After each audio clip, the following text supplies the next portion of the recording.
Hey baby, wake up from your sleep. We have arrived onto the future and the whole world is become electronic, supersonic, supersonic, electronic. Et bienvenue dans Électronique et vous, épisode 61, qui va commencer direct avec une annonce. Nouvel horaire. Oui, pour ceux qui sont pas au courant et qui verraient ce replay en se demandant mais quand est-ce que ça a été tourné? J'étais là tous les samedis soirs à 21h, il s'est rien passé. Non. Ça a changé d'horaire, on vous avait prévenu, on a beaucoup communiqué sur Twitter et autant que possible et sur le Slack. Maintenant, Électronique et vous, c'est le samedi à midi pile.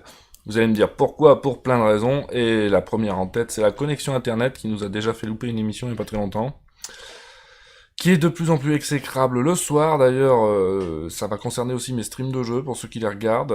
Je vais plus rien hoster le soir, quoi. C'est juste pas possible. Là, vous voyez la différence, on est à midi, je mets 3 mégabits de bande passante au lieu de 2, et là, en pourcentage, j'arrive à 0,0% de frames perdus maintenant, hein. Voilà, ça fait 15 minutes où on est en live, et j'ai perdu 8 images. Donc ça, c'est un taux inespéré. Ceux qui me suivent en live le savent. Donc, on va pas changer ça, hein, on va pas changer. Salut Lord Arsurion qui vient d'arriver. Bon, première petite news, parce que je vous ai préparé d'autres petits trucs qui me font rire. Samsung. Je sais. On a déjà beaucoup craché sur le Fold, mais quand même, il s'est encore passé quelque chose. Voilà, avec iFixit qui a, comme à son habitude, mis la main et démonté le Samsung Galaxy Fold, et qui dit y avoir découvert un design d'une fragilité alarmante. Notamment un gros problème sur la charnière, en fait, où la poussière ou même de petits morceaux de saloperie peuvent aller se mettre, voilà, entre la charnière et l'écran, et endommager pas mal l'écran. On se demande si ce serait pas de là à cause de ça que certains journalistes ont eu des problèmes avec leur modèle de démonstration, qui affiche des lignes sur l'écran, où l'écran marche plus. Ils ont noté aussi que le revêtement plastique de l'écran est très fragile, mais ça, on s'y attendait évidemment, c'est-à-dire qu'on peut pas foutre un Gorilla Glass sur un écran flexible, donc on est de retour sur les vieilles protections d'écran en plastique tout pourri, comme on avait au début des smartphones, souvenez-vous, on n'y reviendrait pas. Voilà, il y a eu un teardown, donc traditionnel de chez iFixit, assez dans le détail, qui est resté en ligne pendant 2 jours, donc je suis bien mécontent d'ailleurs, parce que je voulais en parler à la base, avant cette histoire, et j'ai pas pris de capture d'écran, parce que je pensais le préparer mon émission aujourd'hui tout simplement, sauf que du coup j'ai pas retrouvé grand chose comme capture, parce que après être resté en ligne 2 jours, ça a été viré. Voilà. En fait, iFixit nous explique sur une page, dont je vais vous donner un lien sur le chat, voilà, et que je vous mettrai en dessous de l'épisode YouTube aussi. iFixit explique avoir obtenu un exemplaire de ce Galaxy Fold qui est pas encore dans les magasins via un partenaire de confiance. Et c'est à ce partenaire que Samsung aurait demandé le retrait du teardown d'iFixit. Je sais pas comment ils ont retrouvé le partenaire, je sais pas s'il était mentionné ou quoi. Alors iFixit, quand même, dans son communiqué que je vous ai partagé, précise qu'ils avaient aucune obligation légale, en fait, hein, de retirer le teardown. Ils auraient pu le laisser, rien à cirer, parce que Samsung, en fait, explique, eux, de leur côté, qu'il ne s'agit pas exactement du modèle qui va être dans les magasins, qu'il s'agit de préversion, et que donc ce qu'on a découvert dans le Galaxy Fold grâce au teardown d'iFixit n'est pas réaliste, évidemment ce sera beaucoup mieux que ça, blablabla, j'y crois pas une seconde. Mais bon, iFixit a décidé que, par respect pour le partenaire qui avait fourni le Fold, voilà, ils ont retiré le teardown, en espérant que mieux sera fait, donc dans cet appareil qui avait une note de réparabilité de 2/10, qui était quand même exécrable, et on y pointait beaucoup de problèmes de design quand même. Ce qui fait mauvais genre, vous avouerez. Donc voilà, Samsung, souvenez-vous, hein, on a parlé dans MTR toute la semaine, quasiment, qui ont retiré donc le Fold, ils l'ont plutôt repoussé, on va dire, le temps de revoir un peu le design du truc. Floss trouve ça abusé. Salut Toufik. Ouais, je trouve ça abusé aussi. parce que je ne vois pas de raison de retirer ce tir d'arme. En plus, il y a le fameux effet Streisand qui est en jeu, hein. Vous essayez de faire disparaître quelque chose d'internet, tout le monde s'y intéresse. Et là, l'image que Samsung est en train de passer, c'est juste que son truc, ah ouais, c'était pourri à ce point-là. Ben, c'est tout le monde, ce que tout le monde va se dire, évidemment. On va pas se dire autre chose. Donc bref, bad move je trouve. Bad move. Mais bon. Voilà, une mauvaise com, ça arrivera encore et toujours. Petite news suivante. Magic Smoke everywhere. Parce que aux États-Unis, il y a un étudiant qui a utilisé un USB killer, donc ceci, un ancien étudiant en fait, voilà, pour détruire 66 ordinateurs sur le campus. Voilà. Pourquoi Pour le fun, j'imagine. Parce que le mec, il s'est quand même filmé en train de le faire. Hein. Évidemment, il a été chopé, il va devoir rembourser plus de 58 000 $, c'est plus ou moins bien fait pour sa tronche, j'ai envie de dire. Alors, ces clés USB, c'est pas nouveau, hein. C'est pas nouveau du tout, il y a eu des projets, on peut carrément les trouver en vente maintenant, toutes faites. Mais surtout, il y a plein de petits projets où c'est facile à fabriquer, où on vous montre comment. En fait, le principe est tout con, et c'est pour ça que c'est diaboliquement efficace, c'est que ça chope le 5 volts fourni par l'ordinateur, via l'USB, ça l'emmagasine, enfin ça charge des condensateurs, voilà, et c'est puis quand les condensateurs sont chargés, ça restitue du 110 volts à l'ordinateur. Alors selon la conception de la carte mère, soit ça grille rien du tout, il y a juste un fusible qui saute, enfin ça revient, mais ça va être super rare, soit ça grille le contrôleur USB, et c'est tout, donc l'USB sur lequel était branché, éventuellement 2-3 autres à côté, sur que c'était un hub, ne fonctionneront plus, ou soit ça grille complètement la carte mère, ce qui est malheureusement le cas le plus courant, parce qu'en fait il n'y a pas grand monde qui fout des protections là-dessus, tout simplement. Voilà. Évidemment, ça laisse des traces, hein, quand vous utilisez ça. Ça laisse des traces, parce que en regardant, on peut très bien voir que ça a grillé du côté de l'USB. Hein.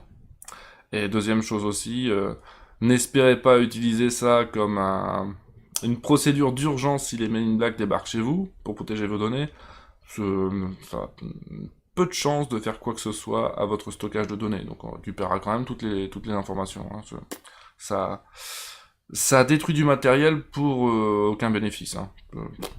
Voilà, n'espérez pas. Je trouvais la news cocasse parce que ce truc-là est dangereux et terriblement efficace, et malgré que ça fait des années que ça existe, les cartes mères ne sont toujours pas bien protégées contre ça. Donc ça reste très très très efficace. Il est bien con. Pourquoi les fabricants de cartes mères ne font rien contre ça? Parce que ça coûte de l'argent. Tout simplement. Je crois qu'ils s'en foutent complètement. Ils se disent, ils vont dire aux clients, oui, mais vous ne devez pas brancher un USB killer sur votre ordinateur. Merci du conseil. Voilà. Eux vont considérer que c'est un usage anormal de la machine, ce qui n'est pas faux. Et que du coup, pourquoi se prémunir contre ça, quoi? Voilà. Il y a des fabricants de community manager. Je sais pas. Nous, on a chopé le nôtre, c'est bon, on le garde. Je sais pas si ça se fabrique à la chaîne, l'ECM. Il vous dira, son numéro de série, peut-être. Alors, petite dernière, hein, avant de rentrer dans le vif du sujet. Déterrez votre Nabastag. Et oui. Et oui, partagez sur le Slack aussi, hein, parce que je regarde ce que vous partagez, notamment dans le canal électronique et vous, ça me fait bien plaisir, il y a des trucs dont j'ai envie de parler, dont ça. Parce que le Nabastag a décidément une vie bien mouvementée, hein, souvenez-vous, il était lancé. Merci Bignou de suivre la chaîne. Il était lancé, il utilisait des services cloud pour fonctionner, et puis ces services ont été mis par terre, et puis d'autres de la communauté avaient pris le relais pour refaire des services, et puis ça ne marchait plus non plus, et puis bref. Voilà. Mais ce Nabastag, qui était bien à l'avance sur nos assistants qu'on connaît maintenant, avec les Amazon Echo, les Google Home, les HomePods et tout le bordel, bien avant ça, nous avions le Nabastag quand même, qui pouvait faire des trucs sympathiques, qui avait de la reconnaissance vocale, qui avait un petit haut-parleur aussi, qui pouvait bouger ses oreilles, et notamment pour transmettre un message d'un Nabastag à l'autre. J'ai eu ça, à un moment donné, tiens, je vais vous montrer d'ailleurs. J'ai eu ça, et puis je l'avais échangé. Je l'avais échangé à un moment donné contre un Tux Droid, qui est donc ceci, voilà, qui était un projet plus libre. Il faudrait que je le remette à la vie d'ailleurs celui-là. Ouais. Un petit Tux Droid, donc je n'ai plus le Nabastag pour ce projet. Il y en a un qui traîne au studio, donc au studio de Studio Renegade, quand vous regardez les émissions genre Beats, RGB, Geeking, tout ce qui est tourné là-bas, vous le verrez sur une étagère en haut à droite. Qui était plus mignon que les assistants modernes. Oui, bah oui, c'était cute, hein, le Nabastag. C'était cute quand même. Et donc là, c'est quoi qu'est-ce ? Eh bien, c'est un projet qui s'appelle Tag, qui veut redonner vie à ces vieux Nabastag, mais pas que logiciellement, parce que jusque-là, on faisait le bidouille logiciel. Ici, il parle d'un kit qui s'installe en 5 minutes, qui va remplacer la carte mère originale du Nabastag. Et dans ce kit, vous trouvez donc la carte Tag, celle qui est affichée là, un Raspberry Pi 0W, voilà, donc ça vous connaissez, hein, ça tient pas de place, c'est très facile à programmer, ça a du Wi-Fi et du Bluetooth, et une carte micro SD pour aller avec, bien sûr. Le code du bousin est open source, donc là déjà direct on pose des bases, hein, d'entrée. Ça se configure via un navigateur, il y a une petite page web, ça héberge une petite page web, ça fait sa reconnaissance vocale en local, et ça c'est pas mal pour la confidentialité évidemment. Et ils annoncent tout simplement qu'ils vont lancer une page Ulule pour le projet. Si vous voulez plus d'informations, je vous mets un lien dans la chatroom et je le mettrai aussi en description sur YouTube. Voilà. Un petit projet fort sympathique, comme on aime bien. Voilà. Voilà pour un futur projet de V. Mais j'ai plus de Nabastag. J'ai plus de Nabastag. Malheureusement. C'est quoi le lien du Discord que tu viens de parler, s'il te plaît ? De quoi le lien du Discord que tu viens de parler ? Pour rejoindre en vocal ? Tiens, c'est marrant, je l'ai pas préparé, lui, là-dedans. En trichant via Morning Tech Review, on doit pouvoir y arriver. Voilà. Ah, on s'en sort toujours. Merci le Stream Deck. Bon, voilà l'histoire. Est-ce que ça vous inspire, ça, de redonner vie à des vieux brawls comme le Nabastag ? Bon, en même temps, il y en a pas... Il y en a pas 35 qu'on voudrait remettre en fonction non plus. Hein. Voilà. Donc même les Nabastag HS sont compatibles. Ah oui, c'est-à-dire que si c'est un problème de carte mère, oui, ça va passer. Ça va passer, et ça c'est cool. Alors, Bignou, si tu parlais du Slack, le Slack, tu y as accès dès que tu subs à la chaîne ou que tu es sur Tipeee. Voilà, tout simplement. Ça peut être fun, je trouve aussi. Ça m'inspire que j'en ai pas. Je me demande si ça se trouve pas, si on peut pas en trouver pas trop cher sur eBay, des Nabastag. Ah pas, mais si j'en trouve en brocante, t'as quand même peu de chance d'en trouver sur des brocantes, je crois. Hein. J'avais un boulot, mais on en a plus. Et ils vont vendre quelques exemplaires complets avec le lapin. Oui, c'est vrai, j'en ai pas parlé. Ils ont parlé de ça sur leur truc. Déjà monté et tout. Ce qui est pas con. Je sais pas d'où ils ont trouvé leur stock, mais c'est pas con. Si, on peut en trouver ici sur eBay, dit Toufik. Bah parfait. Parfait, ça. C'est impeccable. Ok. Bon, alors. On va parler un petit peu maintenant de retour sur l'horloge Nixie. Cette horloge Nixie. Voilà. J'ai eu des soucis l'autre fois quand j'ai essayé de la programmer, vous vous souvenez. Je branchais l'Arduino. Et mon IDE Arduino ne le trouvait pas. Ce qui est quand même relativement relou, je voulais reprogrammer ça. J'ai compris entre-temps que j'ai des problèmes d'USB. J'en ai un peu parlé offline juste avant d'enregistrer, là. J'avais des problèmes d'USB, notamment de bande passante déjà, trop de caméras branchées. J'ai dû virer d'ailleurs celle qui filme l'oscilloscope ici et l'alimentation. Pourtant, oui. Ça marchait jusque-là, mais soit. D'ailleurs, à chaque fois qu'on rajoute un truc, évidemment, ça fait plus. Et j'ai aussi des problèmes d'alimentation, bien que j'utilise des hubs USB alimentés, évidemment. Mais on va régler ça. À mon avis, il va falloir remplacer ce PC, un de ces quatre, comme je le disais, parce que niveau USB, il est déjà au max, il utilise des vieilles générations. J'ai déjà foutu l'USB 3 en plus sur une carte PCI Express. Ça devient franchement compliqué. Mais on va s'en sortir. En tout cas, dans le cas de cette horloge Nixie, c'était plutôt un problème d'alimentation. Parce qu'en fait, je me suis rendu compte qu'en détachant l'Arduino comme ceci, puisque en le remplaçant, on l'a rendu détachable, vous vous souvenez ? Voilà. Et en le branchant là, mais genre tout seul du coup. Et bien du coup, notre IDE Arduino, hop, le voit, port série comme 3. Paf. Et donc je peux choisir Arduino Nano, l'Atmega 328P avec l'ancien bootloader. Je le rappelle, ce qui est très important, que si vous utilisez des cartes des cartes tierces, on va dire, pas les officielles, c'est souvent l'ancien bootloader qu'il faut. Ça faut regarder en suivant votre carte évidemment. Hop, et on peut programmer. Et je peux téléverser, comme on dit. Hop, je vais mettre plus proche de ce setup là, voilà. Désolé pour les oreilles, ok. Et on voit que, paf, le programme est dedans. Non, c'est vrai, ça consomme pas beaucoup d'espace. Mais ce programme était de base, en fait, il avait tout. C'est-à-dire, il gère les Nixie avec les drivers, il prend l'heure du real-time clock. Bon, ici, on a triché, c'est-à-dire que au moment où on compile, on définit la date et l'heure courant dans le real-time clock, hein, donc c'est pas l'heure réelle pour le moment. Et il fait son multiplexage pour afficher ici, voilà. Donc il n'y a pas grand-chose pour le moment. Et l'ESP, donc c'est le petit module qui va aller se connecter en Wi-Fi avec lequel on va faire des requêtes pour avoir l'heure courante. Cet ESP, tout ce qu'on fait, c'est initialiser la communication série. Pour le moment, on n'en fait rien d'autre.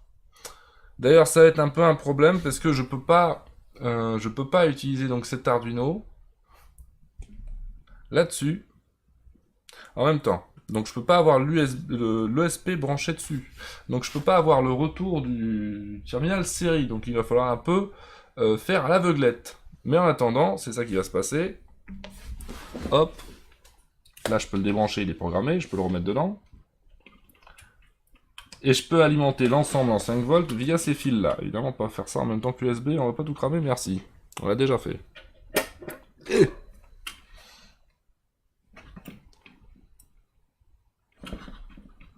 5 volts, et je serais curieux de voir combien ça pompe d'ailleurs, parce que cette alimentation de stabiliser, souvenez-vous, elle va me le dire, et je vais pouvoir définir une limite aussi. Justement pour éviter que ça crame en cas de problème. Hop, je l'allume, c'est con, je peux plus vous montrer parce que j'ai plus la cam. Alors, du recall 5 volts 1 ampère, ça ira bien. Il est en stand-by. Ce qui est bien, c'est quoi là, c'est-à-dire vous sélectionnez, là j'ai recall un vieux programme où je disais 5 volts 1 ampère. Mais il est en stand-by, donc il les fournit pas, donc j'ai le temps de brancher mon merdier. Et là, je change le stand-by et ça s'allume. J'aime beaucoup cette allume. Voilà. Et donc on devrait voir les... Ah, on voit que l'ESP est alimenté aussi. État actuel, voilà. 11h29. Alors, enfin, 12h29. Parce que c'est mon PC qui parle à la bonne heure. Bon, ici, ce tube Nixie là, il est chiant. Je sais pas si vous vous en souvenez de quand on l'utilisait. C'est bien parce qu'on a plus le clignotement ici, le multiplexage, ça se fait bien. Assez rapidement. Ce tube là, il était fatigué déjà. Hein. Il mettait un moment à s'allumer.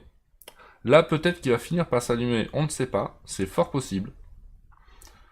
Mais c'est un que je vais devoir remplacer assez vite, je crois. J'en ai encore quelques-uns qui fonctionnent bien. Celui-là, il a posé problème depuis le premier jour. Ce sont des tubes qui ont déjà été utilisés, hein, qui datent de l'ère soviétique. Hein, donc il y a toujours plus ou moins des problèmes. Donc voilà. Voilà l'histoire ici. Je peux remettre l'alimentation en stand-by, ce qui coupe tout. Ce qui fait que du coup, c'est pas grave de manipuler ça. D'ailleurs, j'essaierais bien de le remplacer. Seul problème, c'est que c'est assez dur en fait. Et vous voyez, là j'ai les sockets. C'est assez dur sur les sockets et j'ai peur d'abîmer le boîtier plastique que j'ai imprimé. Ça fait un peu peur. Donc il faut y aller doucement, doucement, doucement. C'est hyper chiant, vous voyez. Heureusement que les pattes sont pas très longues sur ce modèle de tube et je vais aller en chercher d'autres parce que celui-là il est faible. Et est-ce que je vais voir des traces de corrosion qu'on voit souvent? Généralement sur l'anode on voit des traces de corrosion quand ils sont un peu... Il y en a un petit peu mais c'est encore léger. Je vais aller chercher d'autres.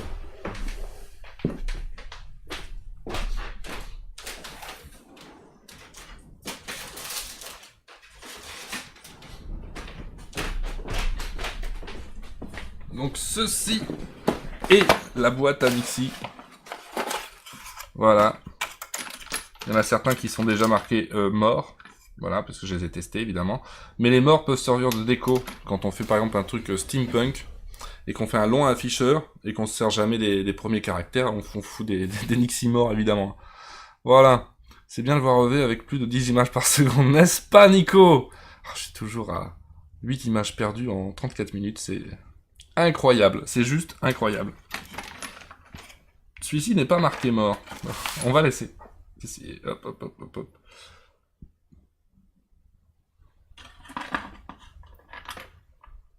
Faut faire gaffe au sens, évidemment. Hein. C'est pas de détrompeur là-dessus. Hein.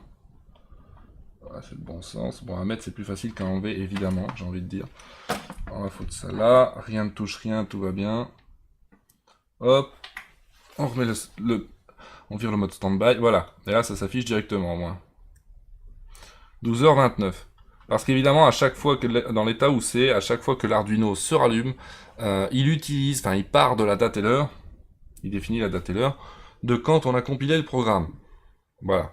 Et c'est ça qu'on va remplacer par un appel avec l'ESP, évidemment. C'est bien de voir relever en mangeant. Pense à ceux qui ne peuvent pas manger. Bon, ça c'est une chose. Maintenant, ça va être ultra relou. Je voudrais commencer à développer cette ESP, alors que j'y connais rien, donc je sais pas si je vais arriver à quoi que ce soit aujourd'hui. Je sais que ça va être très relou, parce que du coup, je peux pas accéder à la communication série, puisque je ne peux pas alimenter ça par l'USB comme je le faisais jusque-là. Ça va être très très chiant. Je peux pas tester. Bon. Soit, hop, on vire le stand-by. On reprend ça. Je suis pas obligé de le foutre à fond d'ailleurs, à mon avis, pour que tous les contacts soient faits, parce que c'est un peu chiant à remettre. Hein. Voilà. Hop. Hop.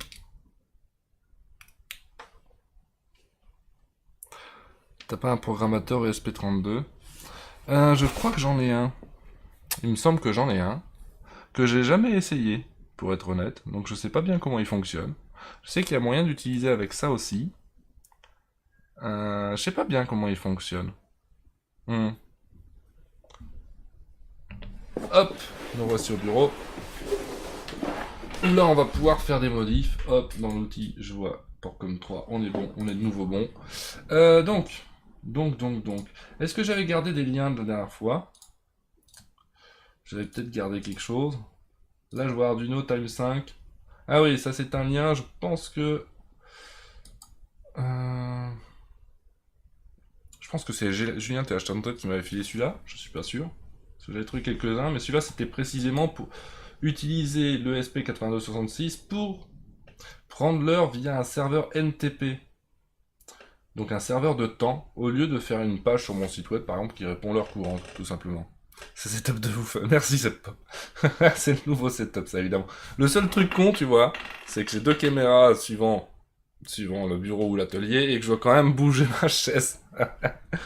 ESP Easy aussi. Comment ça ESP Easy dis-moi tout. ESP Easy. Vous pouvez participer en vocal si vous voulez, je le rappelle, il n'y a pas de problème. Let's control it. ESP Easy. Oula, qu'est-ce que c'est que ça? Interface.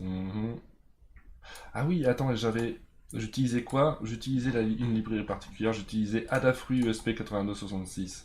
Ok. Est-ce que là je vais avoir des exemples parlants ou pas du tout? Du code. Ok. ESP8266 Wi-Fi. Il n'utilise pas déjà pas la même librairie que moi, donc ça c'est relou. Je vais essayer de trouver quelque chose avec la librairie Adafruit.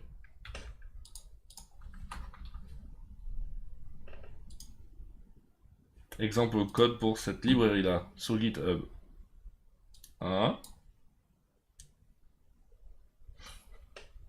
oui, il m'en donne pas du code.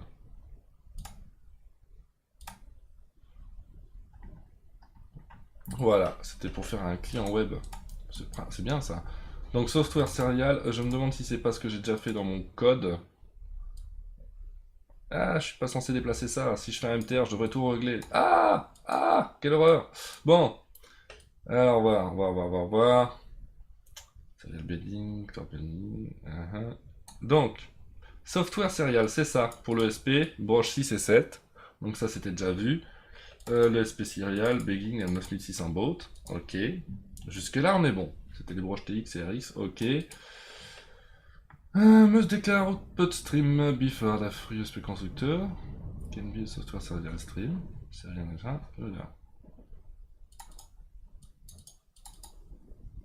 Soft serve.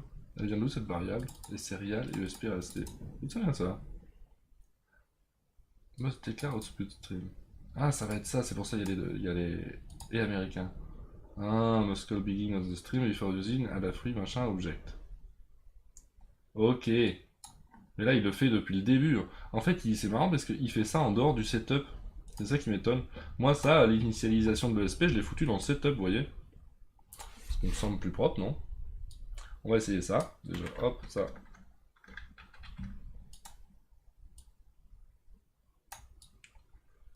Hop, hop. Hop, hop.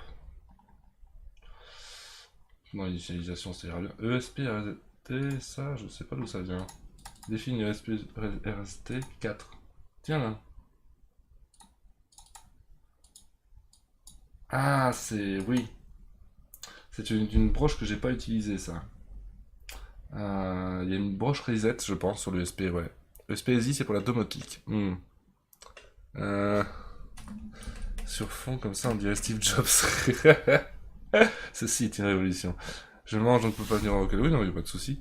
Chatroom à droite, et hop, chatroom à gauche. J'avoue que la chaise... Il y a que la chaise qui est pas au point. Tu vois? C'est impeccable. Est-ce qu'on est vraiment obligé d'utiliser le reset? D'ailleurs, l'autre utilisait pas cette déclaration, je crois. SPSS et password, forcément, voilà. Là, on est dans le setup maintenant. On fait du pin mode. Voilà, Wi-Fi, setboot maker. Wi-Fi est déclaré par, voilà, ici. Ok. Voilà, full démo. Hard reset. On va se monter sur notre module. Ouais, mais je m'en fous du reset, moi aussi. Soft reset.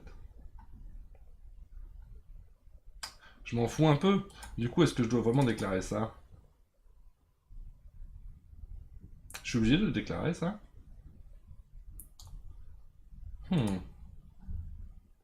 Ensuite, il nous fait quoi? Connecting to Wi-Fi. Donc là, il fait le Wi-Fi connect to AP, to access point, voilà. ESP SSID, ESP pass. Ok.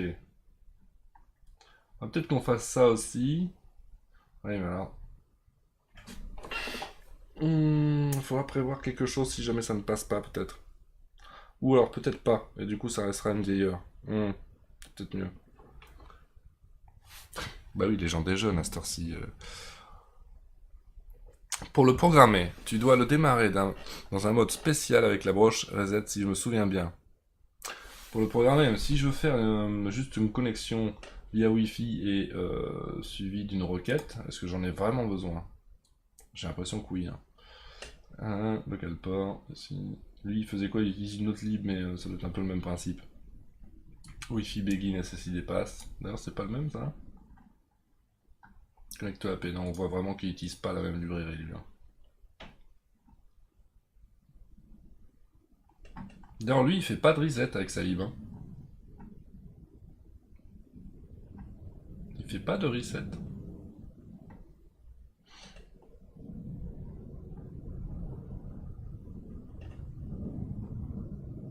Il fait juste son Wi-Fi begin. Delay. Il démarre une connexion UDP.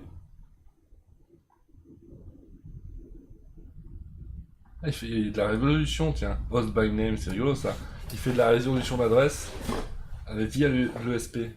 Sa lib doit prendre en compte ça déjà. Elle a l'air bien en fait sa lib. Je peux pas en changer. Plus j'aime bien l'idée du serveur de temps, c'est vrai. Faut bien le dire. C'est un peu relou, mais pourquoi pas. C'est un peu relou parce que c'est la longueur du code, merci quoi. Là, c'est pour envoyer le paquet MTP précisément. Ah, et puis alors, c'est fait à la rude. Mais ça peut être rigolo. Donc. Est-ce que je vais utiliser la lib à la fruit ou cette lib là? SP8266 Wi-Fi. Lui, ce qui m'emmerde, c'est que c'est cette histoire de reset.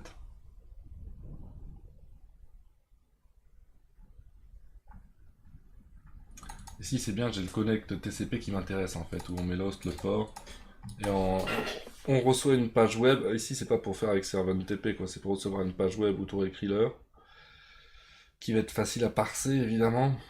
Donc là il y a un choix à la con à faire. Voilà.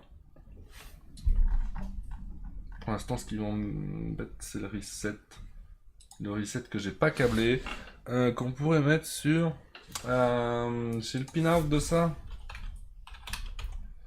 Aspect 8266. C'est ce genre de module que j'ai. Tu veux RDX machin, reset.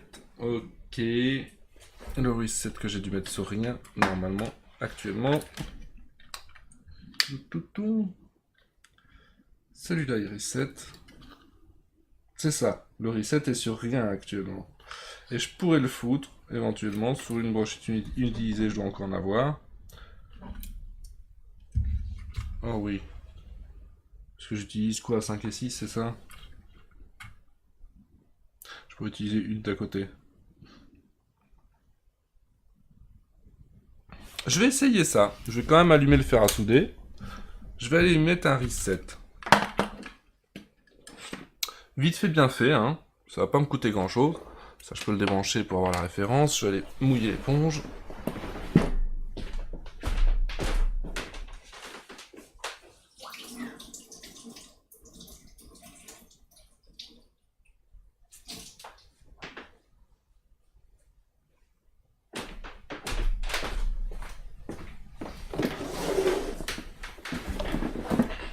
Alors. Choisis avec random.org. Ah, je connaissais pas ce site-là, tiens. C'est un site qui te facilite la vie, non?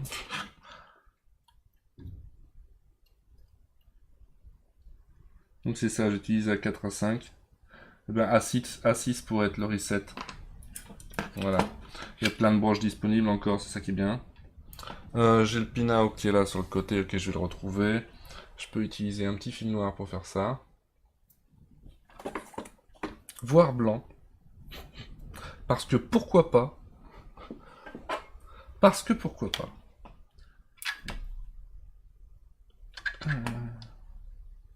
Ah oui, tiens, je l'avais fait par le dessus, celui-là.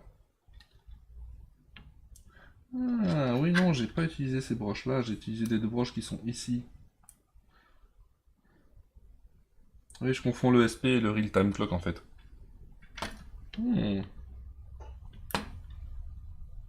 Ces broches-là sont toutes utilisées. Il reste les 4 dernières broches ici qui sont quoi? Qui sont pas du tout ce que je veux.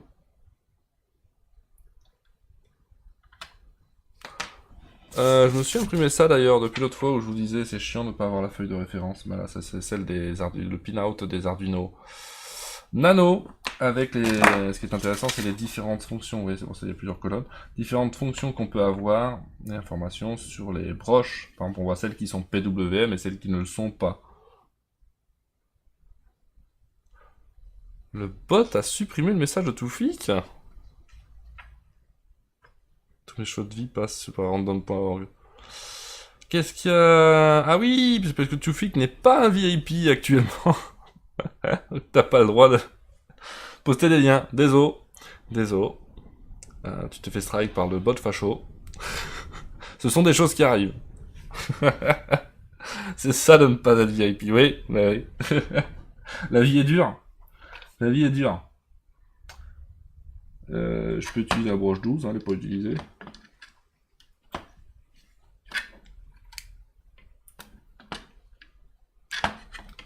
Oui, c'est ça. La 12 est libre.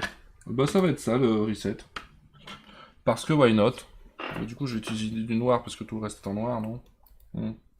Évidemment. Elle est un peu chiant à les foutre là au milieu des pattes de la résistance. Quand on manque de place, on manque de place, hein. Ça, ce sont des constantes dans la vie.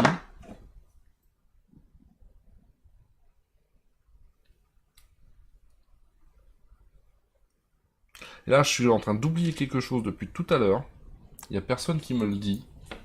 Bravo, je ne vous félicite pas.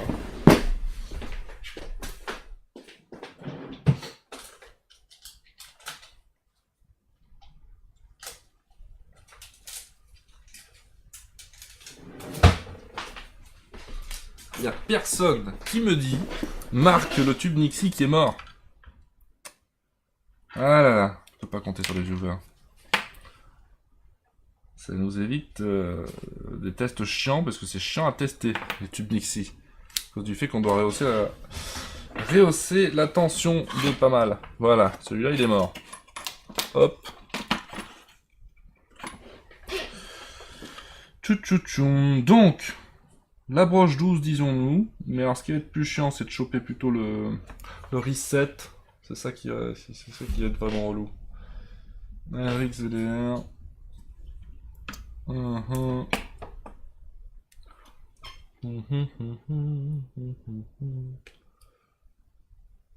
suis pas sûr que je suis dans le bon sens, c'est ça qui m'embête. Parce que par exemple ici, j'ai pris quelle broche? Ah oui, ça je devais forcément, voilà. De jusqu'à... Oui, c'est là que j'avais fait un pont via celui-là qui est le RXD, oui, donc c'est correct. C'est dans le bon sens, ça je peux en être sûr maintenant. Et alors par contre, donc le reset qui est là. Hop. La reloutitude, quand il y a trop de broches. La reloutitude. Hein. On va y arriver. Faut prendre un petit peu l'étain en mode gymnastique, j'ai plus de main. Et l'étain il bouge. Bordel. Voilà.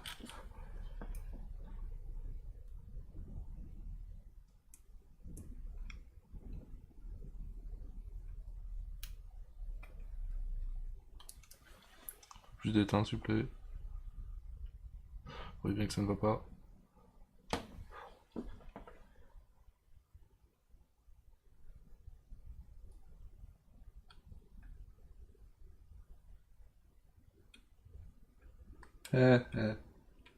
La jointure qu'il fallait pas faire. Ça y est, la merde commence. Bon. Alors. Un petit coup de tresse.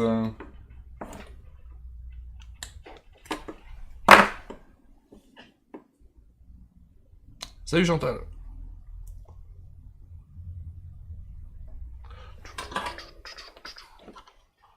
Ces films en merde.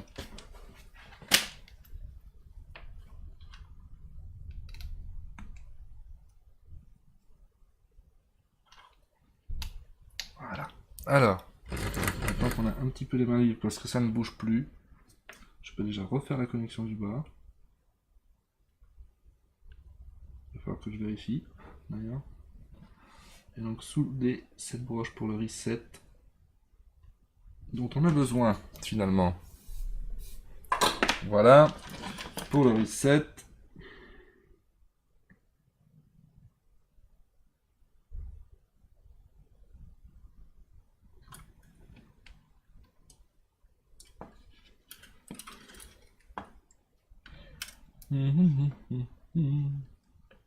C'est dur de se retrouver parce que j'en ai fait du bordel là-dessus quand même. Du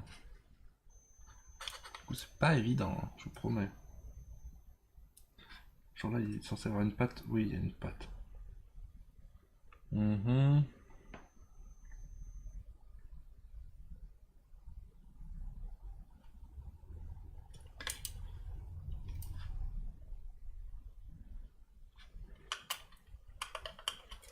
Ok. Et donc on va mettre ça sur la broche 12. Voilà. Vite fait, bien fait.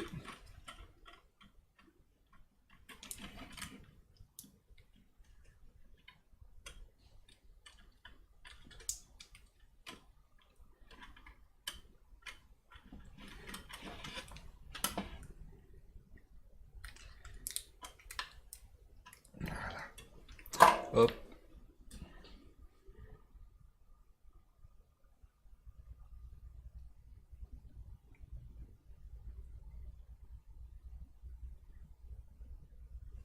Voilà. Ce qui fait qu'on va pouvoir programmer que le reset est sur la 12. Oups. Alors.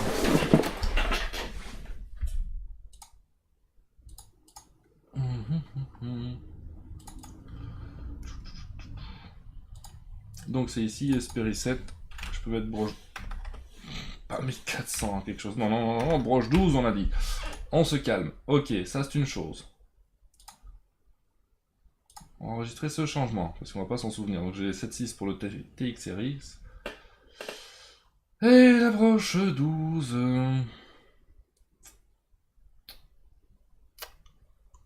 J'ai juste un doute affreux à cause des tensions, parce que je crois que le SP passe en 3V3 et c'est pour ça que j'ai un pont diviseur sur le RX. Du coup, est-ce que le reset va pas poser problème? J'espère que je vais pas faire un pont diviseur là-dessus aussi, parce que je commence rudement à manquer de place. Donc là, je vous avoue que ça deviendrait franchement compliqué.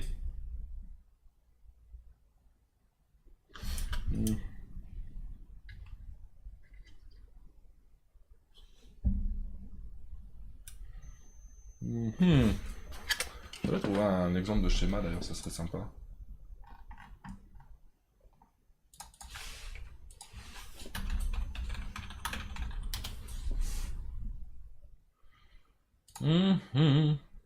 Tiens, par contre, c'est bizarre. Hein. Là, ici, ils utilisent directement. Alors, regardez, ils alimentent en 3V3, normal, le SP. Par contre, ils utilisent le TXRX direct de l'Arduino Nano, qui lui est en 5V. C'est exactement le même module que j'ai. Et moi, je ne sais plus où j'avais trouvé ce schéma. J'avais trouvé un schéma. Voilà, c'est celui-là que j'avais trouvé, moi. Et lui, il branchait pas le reset, il s'en servait pas, vous voyez.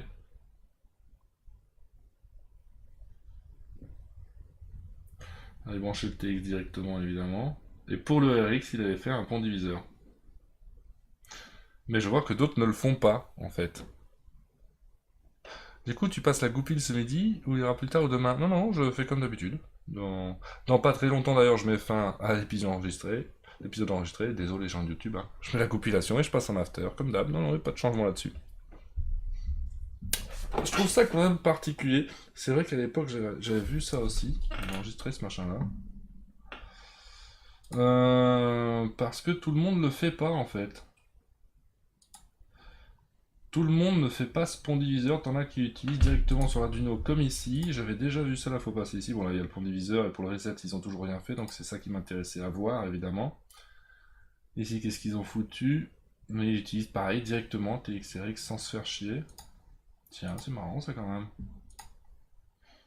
Là pareil, TXRX directement sans pont diviseur. Je pense que je suis pas obligé de me faire chier pour le reset en fait du coup. Parce que déjà pour le TXRX... Allez, lui le fait. Pareil, j'utilise pas le reset. Hein. C'est que je suis pas du tout obligé en fait, j'ai l'impression. Ah lui, ça c'est le reset avec une résistance. J'ai autre chose. Ok, c'est un peu étrange, hein. C'est un peu étrange.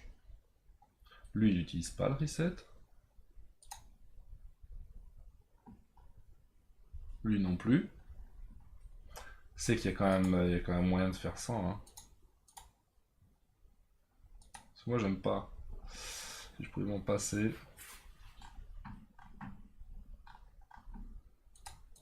Lui avait... Ah, quelle caméra, je vois pas ces trucs-là. Est-ce que lui avait un exemple de code que je peux mettre de côté?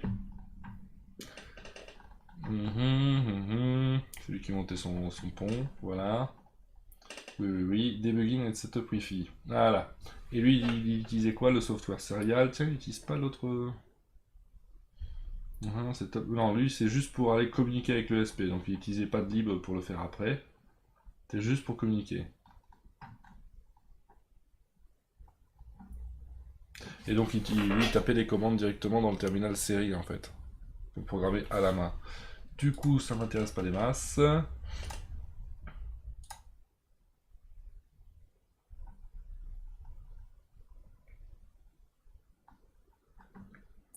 Lui, il utilise quoi? Une autre librairie encore que les deux autres. ESP1466, Arcer. De quoi ça ressemble? Il fait son Blink Pekin, voilà, ok. Ok.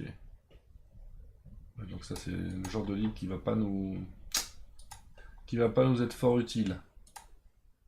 Lui, il n'utilise pas le reset. Qu'est-ce qu'il fait?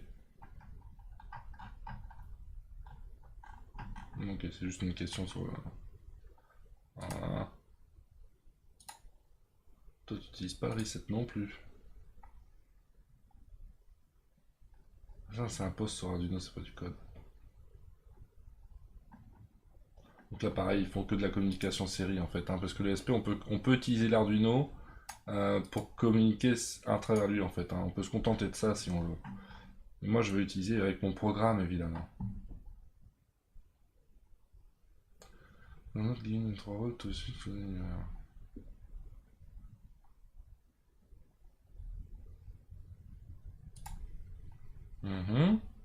C'est con d'ailleurs que le SP soit pas en 5 volts.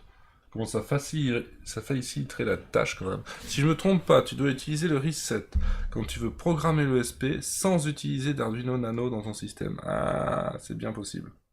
C'est bien possible, par contre, du coup, ce que je me demande, c'est pourquoi ici, dans la librairie Adafruit, je dois fournir, bon ça c'est les variables de sortie en fait, mais je dois lui fournir le port du reset. Pourquoi? C'est un peu chiant, hein. Cela dit, c'est peut-être un paramètre non obligatoire, si ça se trouve. Tiens, je me demande d'ailleurs, est-ce que ça se compile si je le mets pas? Voilà une question qui est bonne.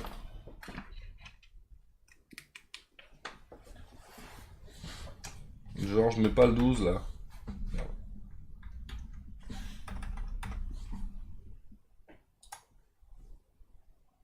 Compilation du croquis. Non, ça marche pas. Software non déclaré des Viscope. Ah, mais c'est pas pour ça le problème. Il me dit que ça n'est pas déclaré. Mais ça n'était pas non plus dans ce code d'exemple. On chargeait Adafruit ESP8266, ça je l'ai. Software Serial, il me semble bien aussi que je l'ai. Oui, je l'ai. Ouais, j'ai les deux ici.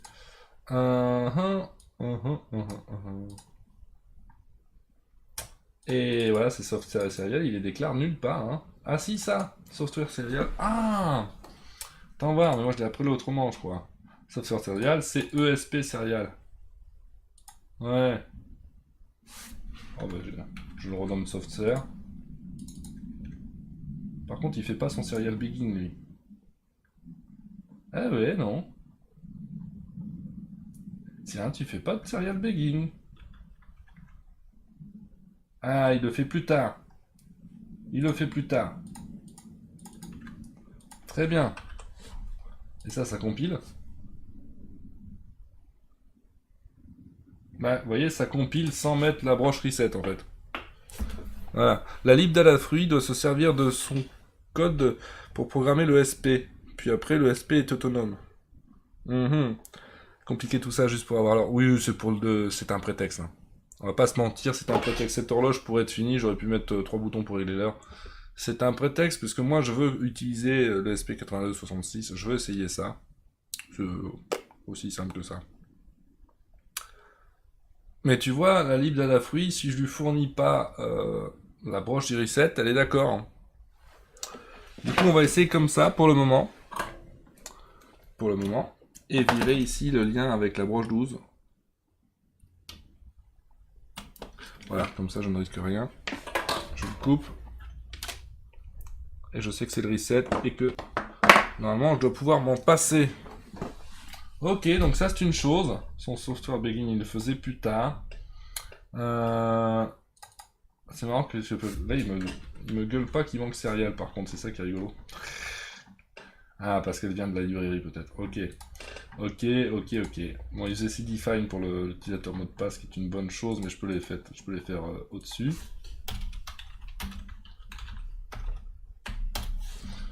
Hop.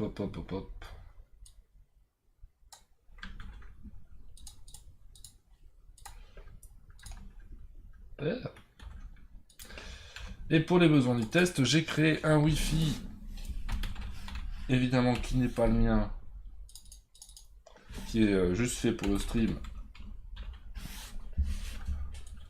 Voilà, qui est totalement temporaire. Donc SSID stream et passe éphémère. Tout, ce qui fait que plus tard, je vais pouvoir l'initialiser. Bon, ça c'est juste pour dire les pages qu'il va appeler. Ça ne m'intéresse pas beaucoup. Setup buffer, puis de mode, on s'en fout. Wi-Fi, l'objet Wi-Fi, il est initialisé ici. Set boot marker. Alors, je sais pas du tout à quoi ça sert ça. Mais on va se faire un truc plus tard ici dans le. On va se faire un truc dans le setup pour dire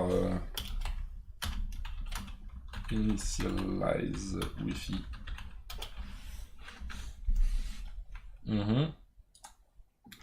Ensuite, il fait son qui était notre begin en fait, qui est là.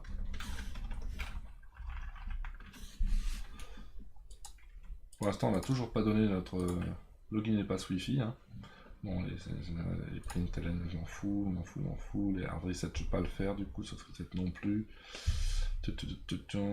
Connecting to Wi-Fi, voilà. Ah, c'est ça qu'il nous faut.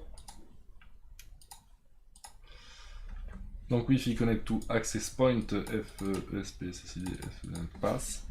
Est-ce que ça compile ça? On va aller trop loin. Ça compile. C'est déjà pas mal. Ça compile, c'est déjà pas mal. Sympathique. Bon. Il fait une talent, readline. Oh putain, il fait du readline sur un buffer. Ça va être lourd. Mais c'est juste pour pouvoir nous faire la communication série que nous, on n'aura pas, du coup, c'est ça qui est con. Je peux même pas me faire un montage de test à part parce que des ESP8266, j'en ai qu'un. Voilà, et là ensuite on va faire le Wi-Fi connect to TCP avec le host et le port. Ah, c'est bon ça, pour aller charger à la page. Il faudrait se faire une fonction en fait de ça. Hein. Alors ici, d'ailleurs, à quel endroit on va foutre ça dans notre main loop? Parce que donc nous avons, dans la main loop, on demande l'heure au real time clock, ce qu'on fait périodiquement évidemment. En fait, ce qu'on fait chaque seconde. Parce que je demande l'heure au real time clock. Ici, je la décode, je la prépare. Et ici, je fais des cycles. Je fais 250 cycles, ce qui va durer à peu près une seconde d'affichage en multiplexage. Et donc, toutes les secondes, je vais aller lire le real-time clock, si vous voulez. Voilà, ce qui suffit largement.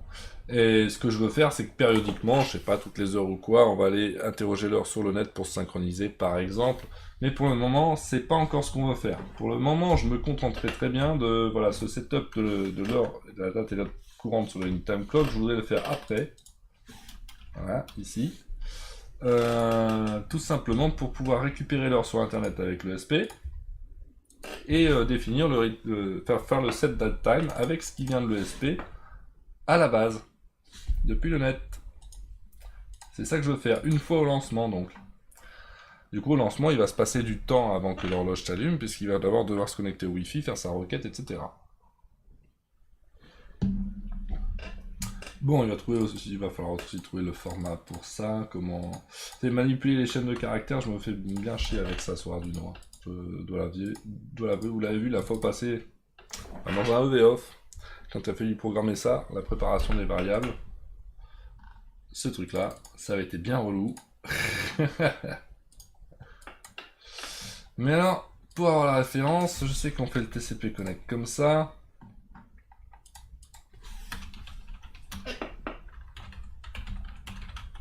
Requesting time, en plus la date on en a rien à demander par contre. Donc je peux même laisser underscore date, que ça va être la date de compilation, parce que de toute façon je m'en sers pas quoi. Bon, Wi-Fi Connect, TCP host. Port 80 de toute façon. Host, on sait que ça va être un HTTP quelque chose. Est-ce qu'ils l'ont mis dans leur variable de conf? Mais à mon avis, oui. Parce qu'ils disaient host port. Ah non, même pas. Ah, c'est rigolo ça. Bon, en tout cas, ça va se passer sur nelliger.com quelque part. Je mettrai une page pour ça, de test, que je changerai plus tard. D'ailleurs, je me demande si je l'avais pas déjà faite, je vais voir. Ah, et le host, en fait, ça va pas être la page, ça va être que nelliger.com, si je ne m'abuse. Ah oui, c'est ça, parce qu'après, il y a la page. Ah ah. Et donc... Ah, il fallait le... Host de port, voilà. Voilà, et là je dois faire un request URL avec la page.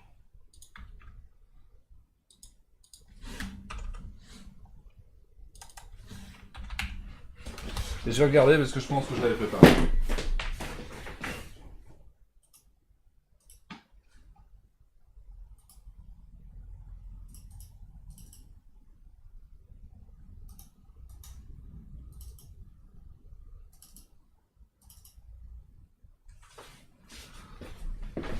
Donc c'était slash API Nixie.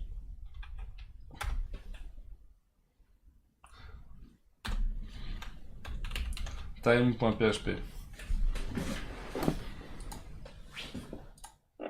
Ok. Et ensuite, il récupérait ça comment?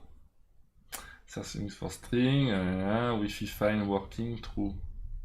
Qu'est-ce que c'est que ça? Found ou not found? Search for a phrase in the open stream. Ah, ouais. Must be a flash resident string. Oui, donc là, j'ai pas les commandes qu'il me faut. Je peux pas sortir le contenu, le body de la page. Ça, je trouverai plus tard. Nigger.com, c'est un site avec des chats. Si tu as des pages, c'est que t'es un chevalier. Oula! Oula, oula! Oula, oula, oula, oula. Vous savez exactement ce qui se passe quand il y a une blague aussi pourrie qui tombe dans l'électronique et vous. On a tendance à passer à la suite, et la suite, c'est la fin de l'épisode. Donc, vous pouvez me retrouver sur Twitter, @Neliger, pour ne rien rater, comme par exemple le jeu changement d'horaire qui vient d'avoir lieu. Vous pouvez aller aussi sur studiorenegade.fr pour voir tous les streams qu'on fait, tous les streamers, toutes les émissions. Il y a plein de trucs, il n'y a pas que V, loin de là. Et pour ceux qui sont en replay, je vous laisse comme d'habitude. Pour ceux qui sont en live, restez là parce que je vous mets la goupillation et que je reviens après, évidemment, jusqu'à 14h. A tout de suite les gens, et à ciao les autres gens.